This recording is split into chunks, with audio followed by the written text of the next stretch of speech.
Soy Fernando Díaz Villanueva. Hoy es 13 de agosto de 2024 y esto es La Contracrónica.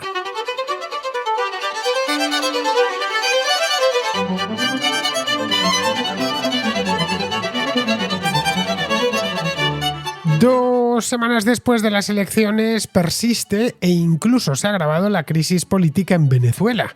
El gobierno de Nicolás Maduro se aferra al poder a pesar de que nadie, a excepción del propio gobierno, reconoce los resultados. Como ya vimos en La Contracrónica hace una semana, las protestas dieron comienzo en la madrugada del 29 de julio, poco después de que el Centro Nacional Electoral anunciase la victoria de la candidatura oficialista. Desde entonces, estas protestas no se han detenido y el conflicto se ha internacionalizado. No fueron muchos los observadores internacionales independientes a quienes se les permitió auditar la jornada electoral desde el interior del país. De hecho, solo hubo uno, el Centro Carter, que la semana pasada, tras analizar la información disponible, concluyó que se había producido un fraude electoral. Con el 83% de las actas que obran actualmente en manos de la oposición, los resultados fueron claramente favorables para Edmundo González Urrutia, que ganó con un 67% de los votos frente al 30% de Nicolás Maduro. El veredicto del Centro Carter es especialmente doloroso para Maduro, ya que tanto él como Hugo Chávez en el pasado siempre alabaron su trabajo. Con todo y todos en contra, el régimen se ha cerrado en banda y señala culpables a los que persigue de forma implacable. Líderes opositores, periodistas y activistas de la oposición han sido encarcelados y se teme por la seguridad de Edmundo González Urrutia, candidato opositor, y de María Corina Machado, su principal aliada, que no pudo presentarse a las elecciones tras ser inhabilitada por el régimen. De Machado, Maduro ha dicho que es una fugitiva de la justicia y que no tiene nada que negociar con ella, que se verá las caras con el fiscal general. Con la prensa bajo un control estricto, Maduro la ha tomado con las redes sociales y las aplicaciones de mensajería, las dos herramientas favoritas de los venezolanos para informarse. El viernes pasado el gobierno bloqueó el acceso a X, ya que, según Maduro, el dueño de esta red social, Elon Musk, está dando un golpe ciberfascista, esto es textual, junto a la oposición. A falta de villanos mejores, Elon Musk se ha limitado a hacer algunos comentarios públicos sobre el fraude y se ha convertido en el enemigo público número uno del régimen. El presidente no desperdicia la ocasión de sacar su nombre a relucir para culparle de estar al frente de una conspiración internacional contra Venezuela. Entre tanto, la represión no ha cesado. Son 24 ya las víctimas mortales a manos de la policía y los colectivos armados que patrullan las calles. Las manifestaciones contra el gobierno se han prohibido y salir a protestar es una actividad de altísimo riesgo. Nunca antes, en sus 25 años de historia, el régimen bolivariano se había mostrado tan violento y a la vez tan nervioso. Ni siquiera gobiernos presuntamente cercanos, como el de Colombia, México o Brasil, están brindándole el apoyo que esperaba. El de Estados Unidos ha ofrecido una salida, amnistía para Maduro y sus altos cargos a cambio de que reconozca la victoria electoral de la oposición y se retire del poder.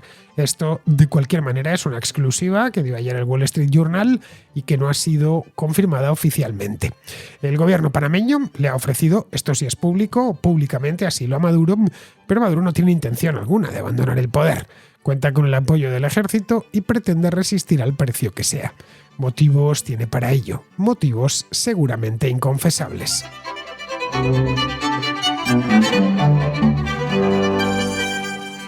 Las dos últimas semanas han sido complicadas en Venezuela.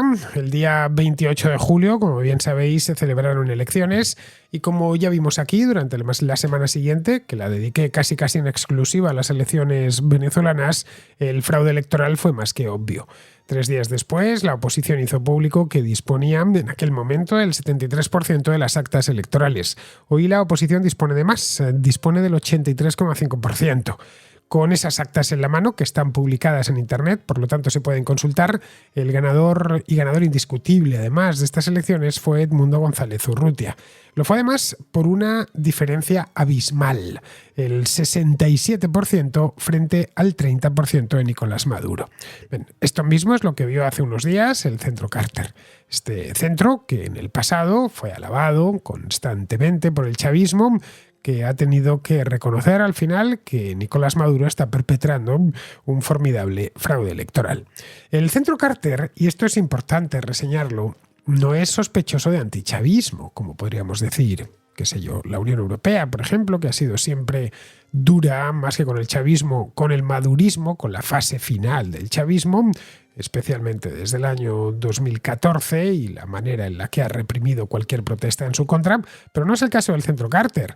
Hace solo 10 años solían decir que Venezuela tenía uno de los mejores sistemas electorales del mundo. Vamos, que era bastante habitual que cuando se refiriesen a Venezuela y había algún problema, decían, bueno, pues allí se hace fraude, los del Centro Carter siempre salían en defensa del, pues eso, del sistema electoral venezolano. De hecho, siempre que había problemas en las elecciones, y con Chávez primero y Maduro después, se han producido muy a menudo problemas en las elecciones, el gobierno bolivariano recurría a los informes del Centro Carter. Este centro, para quien no lo conozca, es una organización no gubernamental especializada en la observación de procesos electorales por el mundo. Aparte de eso, tiene una serie de programas de ayuda al desarrollo. En fin, tenéis en su página web, podéis visitarlo y ver a lo que se dedica. Esencialmente, y su principal trabajo, y por lo que es más conocido, el Centro Carter es por esto, por visitar con unos equipos que tiene especialistas elecciones que son delicadas, es decir, el Centro Carter no se va a poner a auditar las elecciones alemanas o las elecciones suecas o las elecciones del Reino Unido, pero para ciertos países que andan con problemas de democracias fallidas o a punto de fallar, el Centro Carter suele participar. Bien, quitando esto, no es conocido por mucho más, esa es la verdad. Lo fundó, como su nombre indica, Jimmy Carter, presidente de Estados Unidos, entre 1977 y 1981. Carter, por cierto, ahora que acaba de salir, sigue vivo, pero es muy mayor. He ido a mirar por pura curiosidad ya cuántos... sabía que no había muerto porque es una noticia de la que me hubiese enterado. De mirar cuántos años tiene. Bueno, pues tiene casi 100 años. Es casi centenario Jimmy Carter. Cumplirá 100 años el próximo mes de octubre. El centro, como es lógico, ya pues no lo lleva él. A los 100 años está bien llegar y es bueno, pero uno no llega por regla general en condiciones de trabajar. Bueno, por regla general nunca. Si no, además tampoco es cosa de que siga trabajando este hombre después de 100 años de vida. Lo lleva un equipo especializado en estos menesteres. Bien, pues cuando la semana pasada el Centro Carter concluyó que el chavismo había hecho trampa, el gobierno de Maduro perdió en ese momento al único, llamémoslo entre comillas, aliado, o ellos lo consideraban un aliado hasta ese momento. Recordemos que no dejó entrar a ningún observador internacional más, ningún observador internacional independiente. De otros dependientes, generalmente de él o del Grupo de Puebla, si había unos cuantos, pero digo independiente, era el único que había. Y digo bien único porque es que el resto de los observadores daba un poco de risa mirar la lista, era todo gente de la casa, esencialmente dirigentes de extrema izquierda, llegados desde todas partes de América y de Europa, algunos expresidentes del Grupo de Puebla e incluso, y esto ya me hizo tirarme por los suelos de risa, una, cuando menos llamativa, comisión de, y esto es textual, expertos electorales enviada por la República Popular China. Expertos electorales de una dictadura que tiene 80 años o casi 80 años a sus espaldas, como es la República Popular China, que tienen expertos electorales y van a auditar las elecciones de otro país. En fin, bien, todo este grupo tenía a José Luis Rodríguez Zapatero, ex primer ministro español, al frente, que 15 días después sigue en silencio, a pesar de lo locuaz que siempre ha sido este hombre con todo lo relativo a Venezuela. No ha dicho, esta boca es mía. Pues bien, sin más salidas que la represión, a eso mismo se está dedicando el régimen desde hace 15 días, desde hace 2 semanas. A diferencia de otras ocasiones, año 2014, año 2017, año 2019, otras ocasiones en las que se han registrado protestas masivas contra el régimen de Maduro, esta vez las manifestaciones, que las está habiendo, no están siendo tan concurridas. Y no por falta de ganas, que estoy seguro que los venezolanos tienen muchas ganas de salir a protestar, sino porque la policía está más agresiva y más violenta que nunca, partiendo de que la policía venezolana ya de por sí es agresiva y violenta.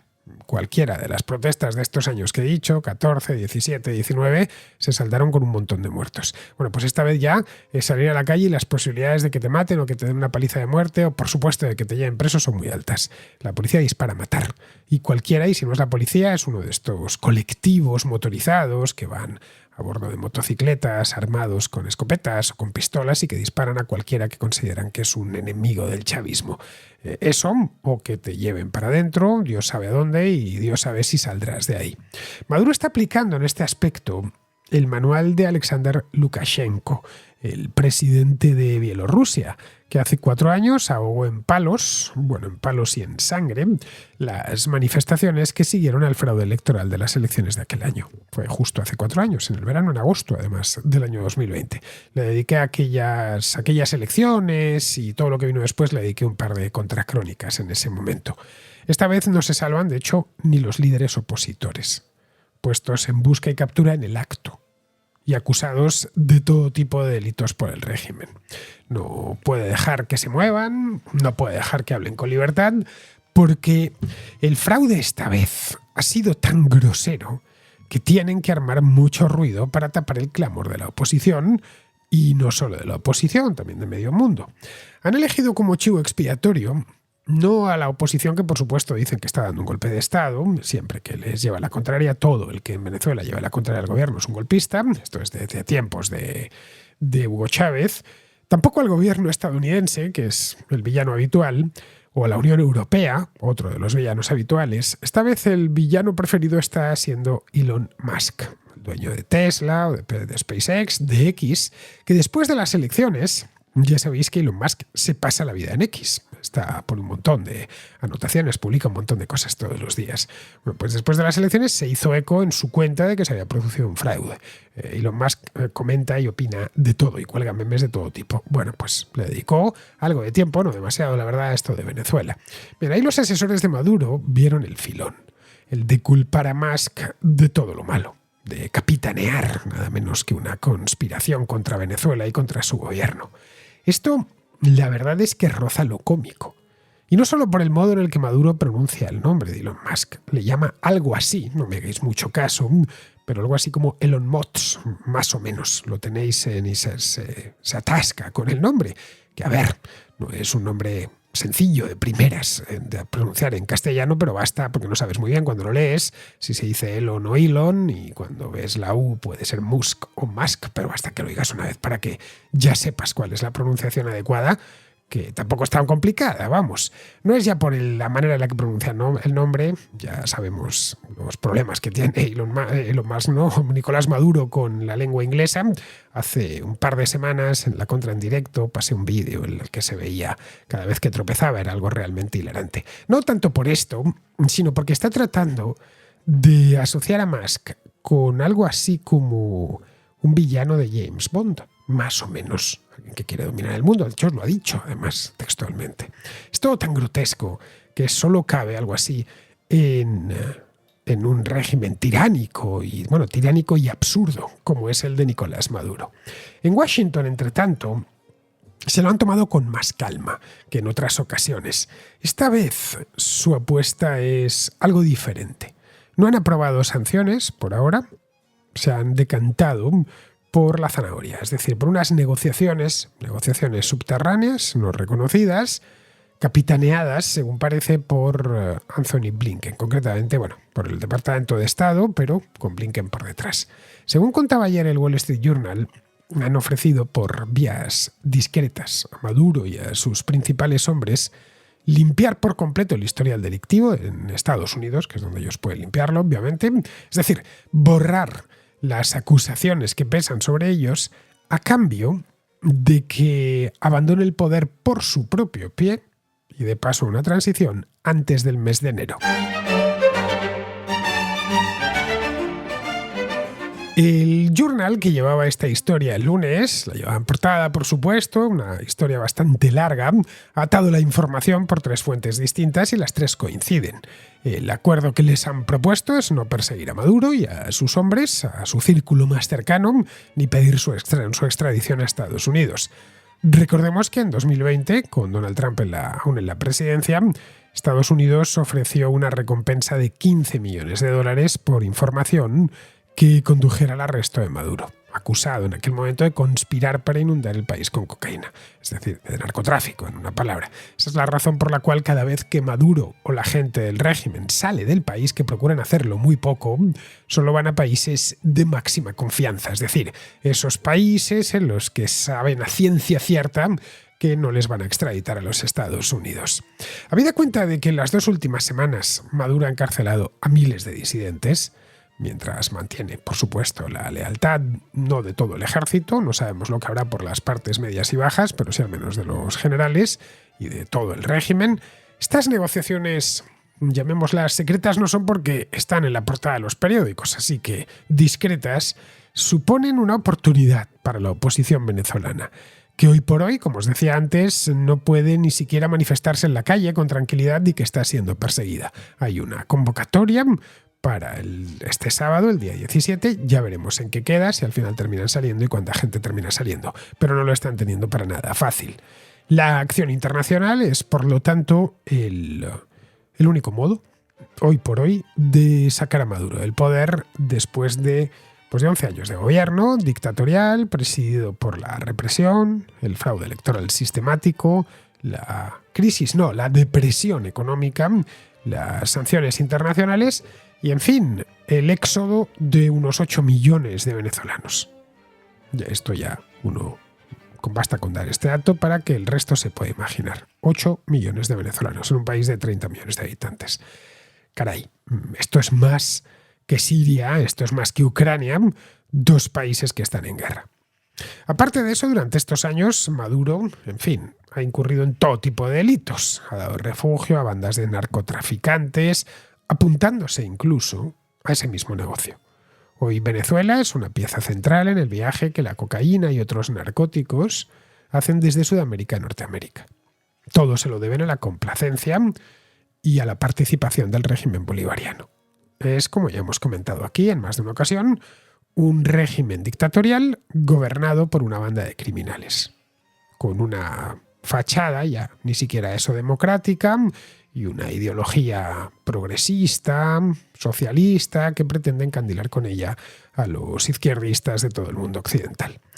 El control total del poder por parte de Maduro y de su gente pone las cosas difíciles a los estadounidenses, esa es la verdad, ya que no hay opción para los opositores. Lo intentaron con Guaidó hace ya 5 años de esto, pero en aquel entonces todavía quedaban algunos espacios por los que colarse. Ahora no hay ninguna. El gobierno ya hizo, según informa el Journal el año pasado, una oferta de amnistía para Maduro durante unas conversaciones. Esta vez sí fueron secretas porque no nos hemos enterado hasta ahora, que tuvieron lugar en Doha, en la capital de Qatar, pero se negó a continuar. Se negó Maduro, se negó el gobierno venezolano. Cualquier propuesta que incluyese que le abandonase el cargo no quería ir a hablar de ella.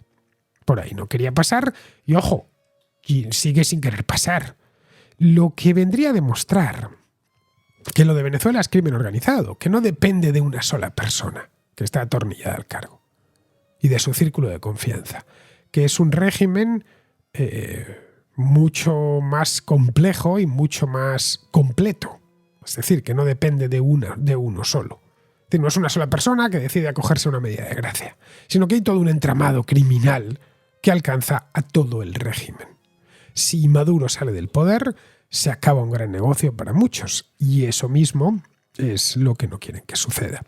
Estados Unidos tiene, por lo tanto, no mucho tiempo, son 5 meses, antes de que se produzca el cambio que empiece el nuevo mandato, que empieza formalmente en el mes de enero de 2025. Si quieren llegar a un acuerdo, tienen que hacerlo de aquí a las Navidades. Y mucho de esto depende del resultado en las elecciones presidenciales de noviembre en Estados Unidos. Aquí una victoria de Donald Trump podría acabar con las conversaciones si el expresidente retoma su política venezolana, la que tuvo durante su mandato. Es decir, nada de zanahoria y directamente ir con el palo. Sanciones como las que aprobó en 2019. En este aspecto, la política venezolana de los demócratas y de los republicanos es similar. En ambos casos tenemos una reacción en contra muy clara. Varía el método, en todo caso, pero no vamos a encontrarnos con ninguno de los dos partidos o ninguno de los dos candidatos que vaya a llegar a ningún acuerdo bueno o que vaya a consentir el chavismo, después de todos los problemas que ese régimen les ha dado a distintos gobiernos estadounidenses en los últimos 25 años. Pero bueno, la verdad es que da un poco igual quién manda en Estados Unidos, porque Maduro desconfía por principio de los estadounidenses, ya sean demócratas o republicanos. Para él es exactamente lo mismo. Eso no quita para que les preste oídos, claro, por si les ofrecen buen acuerdo. Según el Journal, hasta el momento las conversaciones se han llevado a cabo no de manera personal, sino virtual, entiendo que por teléfono o videoconferencia, entre Jorge Rodríguez, que es el presidente del Congreso venezolano, un tipo muy cercano a Maduro, y Daniel Erickson, director de la sección de Venezuela en el Consejo de Seguridad Nacional. Son negociaciones, como vemos, todavía a muy bajo nivel y por persona interpuesta, naturalmente. Así que más que negociaciones, quizás sea la palabra demasiado gruesa para lo que están haciendo, podríamos hablar en el mejor de los casos de simples tanteos, para adivinar hasta dónde está dispuesta a ceder la otra parte. Pero claro, por ahora hay bloqueo, porque una de las partes no tiene ninguna intención de aceptar la propuesta. Maduro no se quiere ir, ni con la oferta de indulto encima de la mesa. No tiene interés. Lo que vendría a decirnos que hay mucho más de lo que pensamos en el interior del régimen.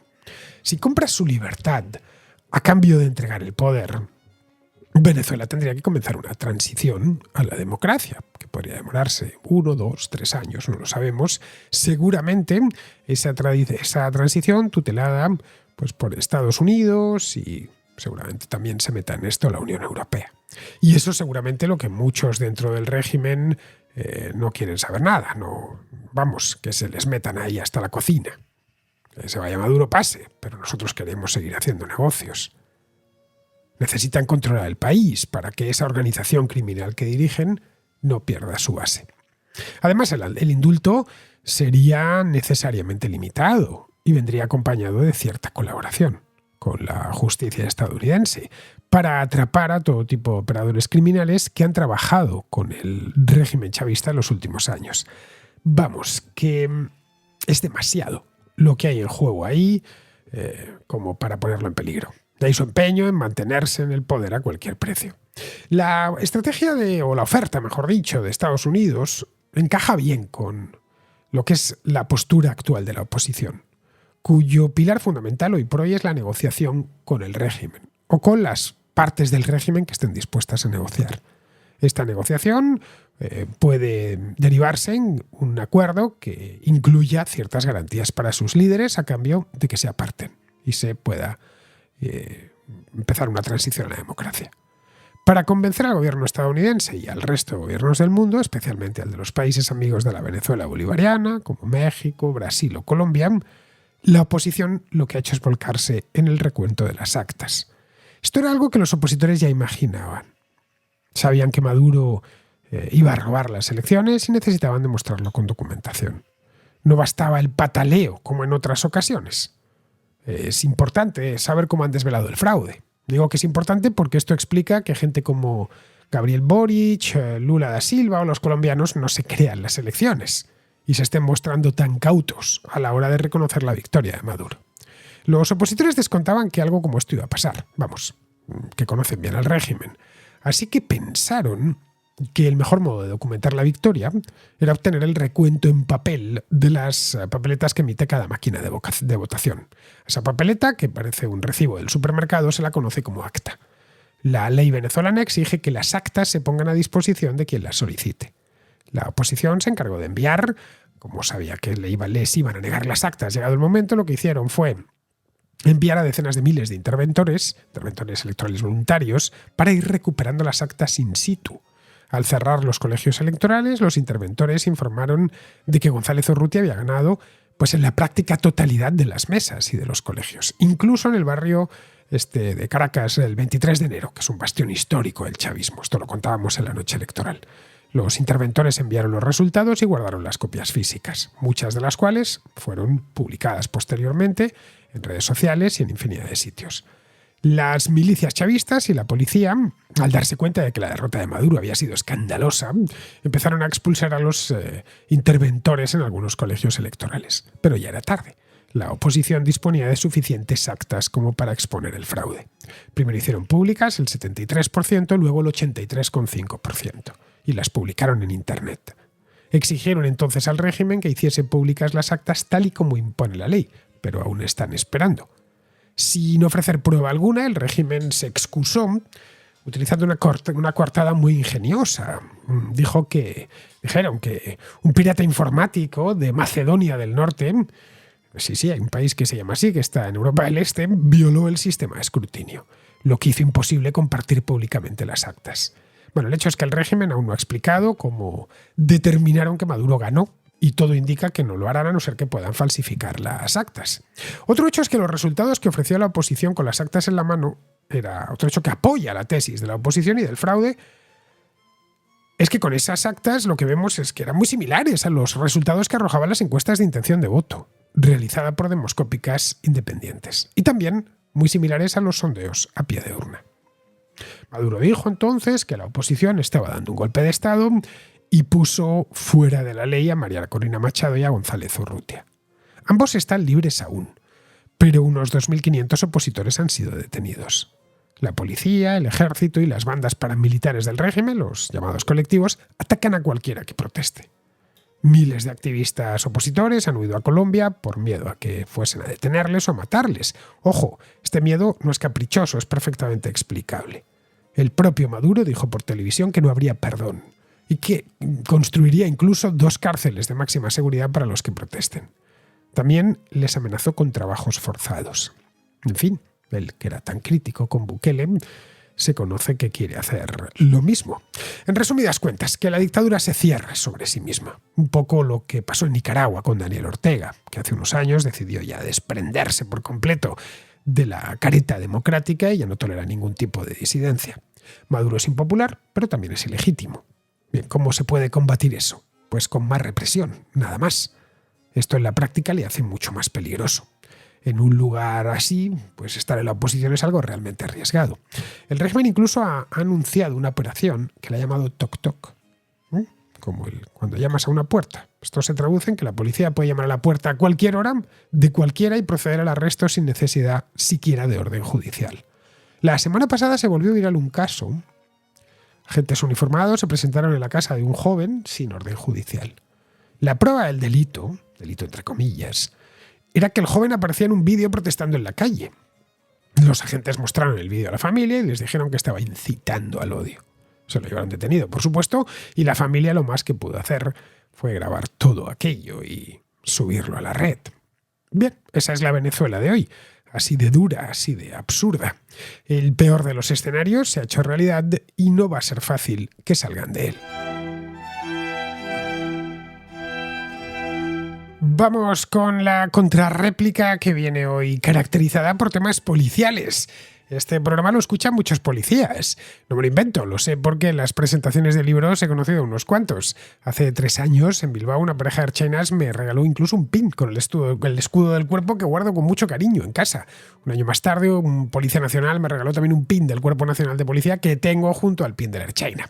Bien, empezamos con Nacho, que nos habla de la policía, más concretamente del trabajo que desempeñan. Saludos a todos los contraescuchas de uno y otro lado del Atlántico y a ti, Fernando. Y hoy me gustaría comentar un audio de un contraescucha que se encuentra en el Reino Unido. Concretamente creo que está en Cambridge, lo menciona en el audio, y del que además lo conoces personalmente, y mencionaba la situación de la policía en el Reino Unido. Bueno, hacer unas cuantas apreciaciones. Yo no conozco cómo funciona la policía en el Reino Unido. Evidentemente, con el dato que has dado sobre el volumen de policías por cada 100.000 habitantes en un condado de 500.000 de habitantes, pues es muy bajo el ratio. Supongo que es porque consideran que no hay suficiente criminalidad como para aumentarlo, no lo sé. También mencionas que faltaba personal, que no se querían unir a la policía. En el caso del Reino Unido, lo desconozco, pero entiendo por las noticias también que es muy probable que la gente valore cualquier otro oficio antes que presentarse a las fuerzas y cuerpos de seguridad del Reino Unido. igual que pasa en Francia, porque hoy por hoy es un trabajo que puede resultar muy penoso según donde estés destinado. Luego comentar que, por ejemplo, lo que Miguel comenta de las comisarías, que la tenía cerca y que podían llegar en 3 minutos o 5 minutos, normalmente los vehículos radiopatrulla no están en las comisarías, están desplegados por todo el distrito, toda la ciudad, el condado, la región que sea.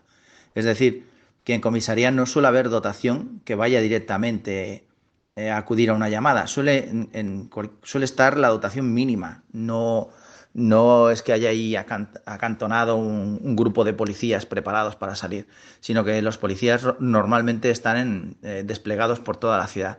Por eso, aunque parezca que está muy cerca, puede ser que tarden en llegar al puesto en el que él está, en el lugar donde él estaba, que estaba a 3 o 5 minutos de esa comisaría, ¿no?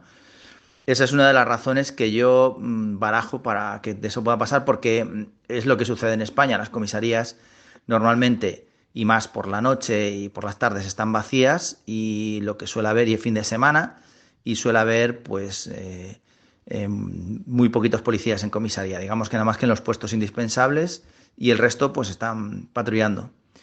Y en cuanto a el tema de la diligencia de los agentes, bueno, entiendo que en el Reino Unido y en Francia se va a dar, también se da en España, cada vez más, según la penosidad, peligrosidad para el policía, lo que Samuel Vázquez llama actitud evitativa.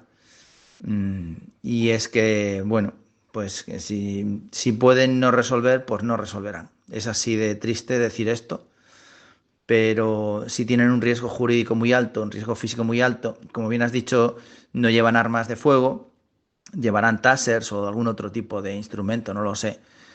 Pero tanto en el Reino Unido como en general en Europa, sobre todo lo que conozco yo que es España, el riesgo físico y penal y administrativo es muy alto, cada vez más, así que es probable que los policías, no tanto como una dejación de funciones, pero sí van a trabajar a reglamento estricto y van a evitar, en realidad lo que van a evitar o sea, lo que va a pasar es que no van a ser eficaces, eso es lo que va a pasar. Pero bueno, hay unas normas, hay unos protocolos, hay un código penal, está muy restringido todo, y dentro de eso es donde van a actuar los policías. Bueno, no sé si servirá para aclarar un poco, pero bueno. Saludos. Pues sí, Nacho, ha servido mucho lo que nos has contado para aclararnos unas cuantas cosas sobre el trabajo policial. La policía es uno de esos trabajos que conocemos mal, porque nuestra relación con ella suele ser a través de la ficción, esa es la verdad.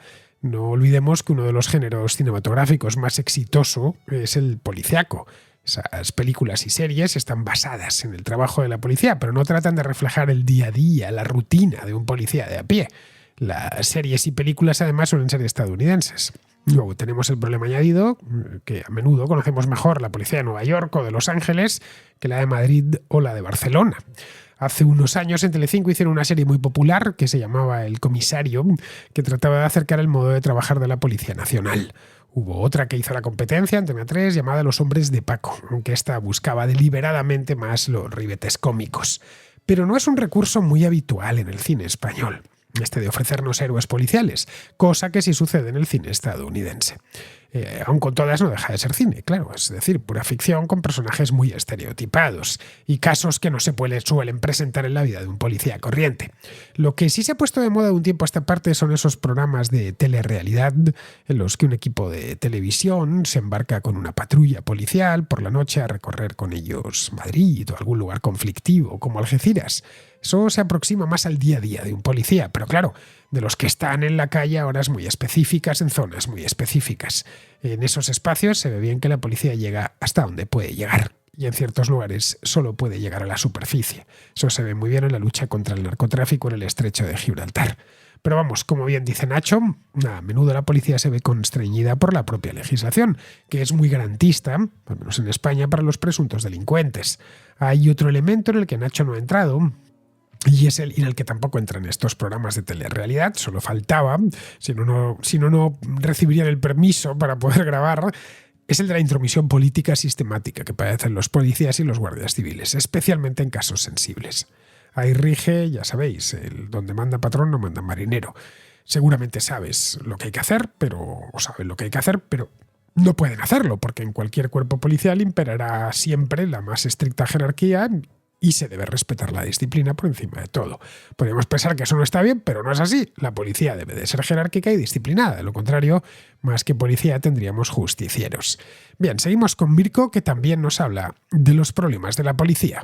Buenos días, Fernando. Un pequeño comentario acerca de este tema recurrente de la policía. Y es que la cuestión común en todos estos es que los policías están muy poco motivados, muy poco equipados y muy poco legitimados para detener a delincuentes, y hay que entender que los delincuentes, entre comillas, menores, son los que más sensación de inseguridad y desasosiego dan a la población.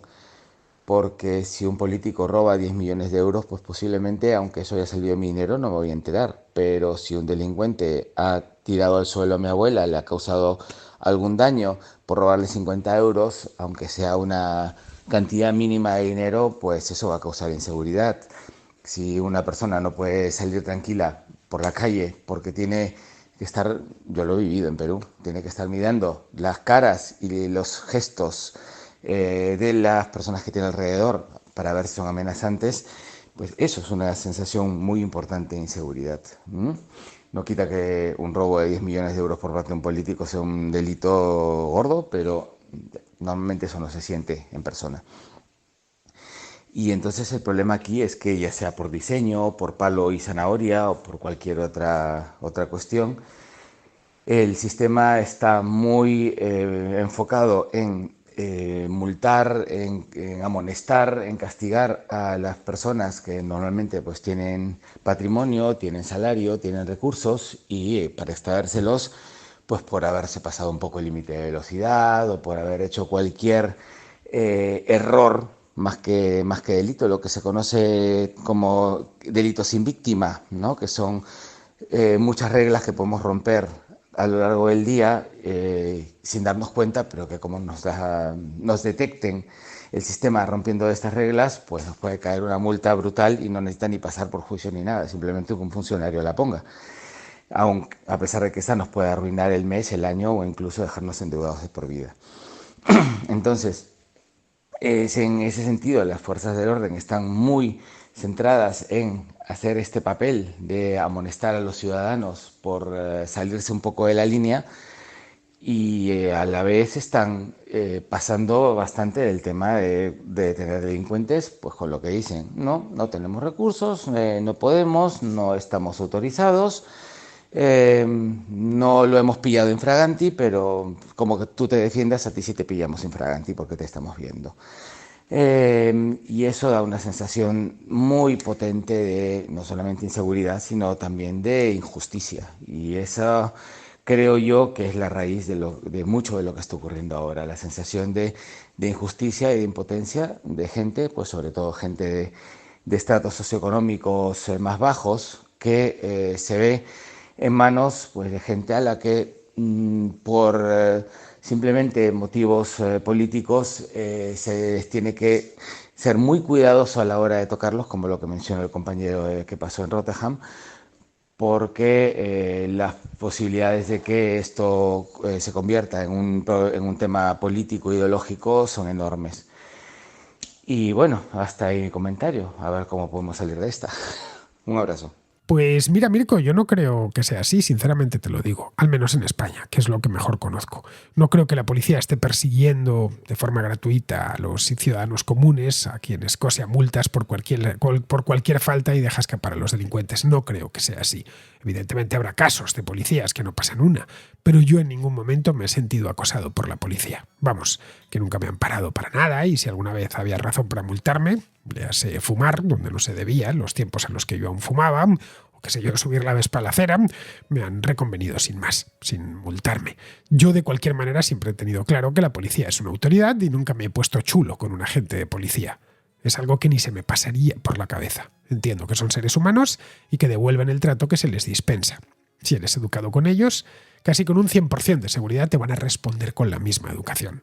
tampoco me gusta provocarles. Es decir, que si encuentro que una calle tiene una valla por la que está cerrada, no puedo pasar, pues voy por otra calle sin cuestionar por qué la valla está ahí. Entiendo que tendrán sus motivos. Vamos, esta es mi experiencia personal. Entiendo que otros tengan experiencias distintas. Pero de lo que estoy convencido es que a cualquier policía, agente de policía, le llama mucho más detener a un delincuente que multarte por una menudencia. Bien, seguimos con Alberto, que nos habla del cordón sanitario sobre la llamada extrema derecha. Hace un tiempo, hablando con una persona de Irán, me comentaba unas cosas acerca de unas noticias, no sé si realmente si eran verdad o bulos propagandísticos, pero sobre unas noticias acerca de cómo el régimen de los muyahidines, que es de corte marxista, o eso parece ser que financia partidos de extrema derecha como Vox. No sé, ya te digo, no sé si esto es verdad o no, igual tú tienes más idea. Y que a priori, pues bueno, uno no le da importancia porque lo primero que piensas es cómo un partido, un régimen de ultraizquierda marxista pueda estar financiando algo de extrema derecha. O sea, a primera vista no tiene ningún sentido. Pero según van ocurriendo acontecimientos, según vamos viendo elecciones en diferentes países, lo vimos con España y lo hemos visto estos días con Francia, un poco con Portugal también pasó, y seguro que alguno más que me dejo en el tintero. La única baza que está jugando la izquierda, el único argumento que tiene para sus votantes es hacer el cordón sanitario a la extrema derecha. Es decir, su programa no es votadme porque yo soy mejor, votadme porque conmigo van a ir mejor las cosas, votadme. No, su mensaje, de una u otra manera, es votadme para que no gobierne la extrema derecha.